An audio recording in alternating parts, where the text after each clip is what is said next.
This is Daily Armenia, CivilNet's daily news digest. Here's what's making headlines in Armenia today. Armenia and the European Union formalized a major upgrade in relations today, adopting a new strategic partnership agenda during the 6th Armenia-EU Partnership Council meeting in Brussels. The document was signed by Armenian Foreign Minister Ararat Mirzoyan and the EU's top diplomat Kaja Kallas, marking what both sides describe as the beginning of a new phase of cooperation. Mirzoyan said the agreement elevates relations to a strategic level, noting that Armenia's parliament earlier this year adopted legislation on its desire to join the EU. This is not the end of our ambitions, he said, adding that the partnership strengthens Armenia's resilience ahead of the country's first Armenia-EU summit, scheduled for next May in Yerevan. Kallas announced that the EU will provide $17.5 million to support Armenia's peacebuilding and resilience efforts. She also emphasized the importance of countering hybrid threats, warning that Russia and its proxies are conducting disinformation campaigns in Armenia ahead of the 2026 parliamentary elections. Kallas reaffirmed Brussels' backing for Armenia's ongoing normalization efforts with Azerbaijan, calling the August White House meeting very important steps toward ending decades of conflict. Meanwhile, the EU's Enlargement Commissioner Marta Kos voiced strong optimism about Armenia's European trajectory and the prospects for regional peace as she spoke with Armenian reporters in Brussels. Kos says she sees very positive signals from both Armenia and Azerbaijan regarding the long-stalled normalization process, noting that her recent visits to Baku and Yerevan left her convinced that, quote, peace is possible. She pointed to a recent civil society exchange between the two countries as developments that wouldn't have been possible before.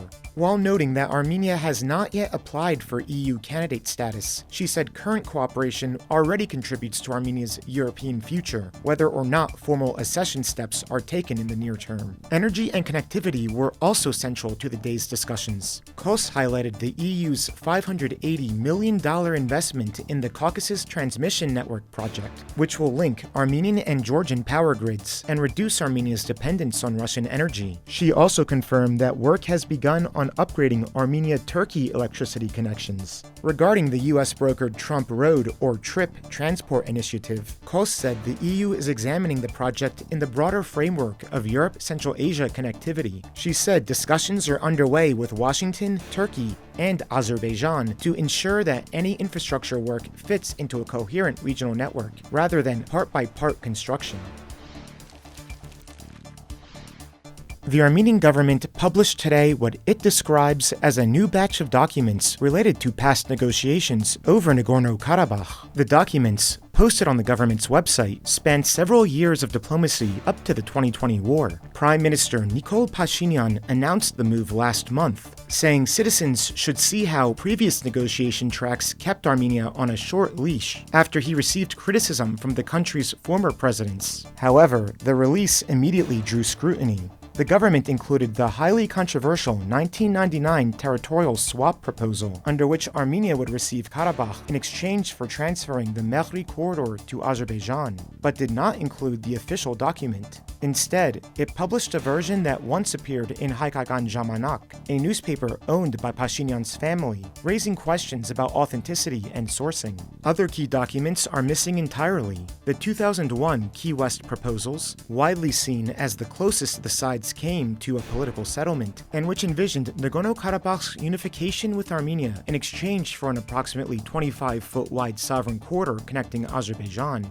Officials have not clarified whether the government lacks the document or chose not to release it. Critics also noted the absence of any methodology guiding what was disclosed and what was withheld. Some diplomatic communications, such as a 2016 letter from then-President Serge Sargsyan to Russia's Vladimir Putin, were published, while comparable documents were not. The package's only substantive new element appears to be the set of 2019 OSCE Minsk Group proposals, often referred to as the Lavrov Plan. Check out our latest CivilNet podcast featuring Vahe Boghossian, a historian and the director of the Sudanahai Project. He talks about his mission to document the history of the Armenian community in Sudan, describing its evolution over a century and eventual disappearance in recent decades. The conversation also delves into the current devastating conflict in Sudan, which has caused a massive refugee crisis and loss of lives. You can find a link to the broadcast in this video's description. And finally, the CivilNet number of the day is 15.3. That's the percentage growth year over year in passenger traffic at Yerevan Zvartnots International Airport, according to a new report from its owner, the Argentine-based Corporación América Airports. This increase has been supported by the introduction of new routes and increased flight frequencies. The growth is expected to continue, as in October, the multinational low-cost airline Wizz Air launched a new base at Zvartnots, deploying 2 aircrafts and adding 8 new direct routes to Europe. And as always, please follow CivilNet for the latest news and independent reporting from our contributors on the ground here in Armenia.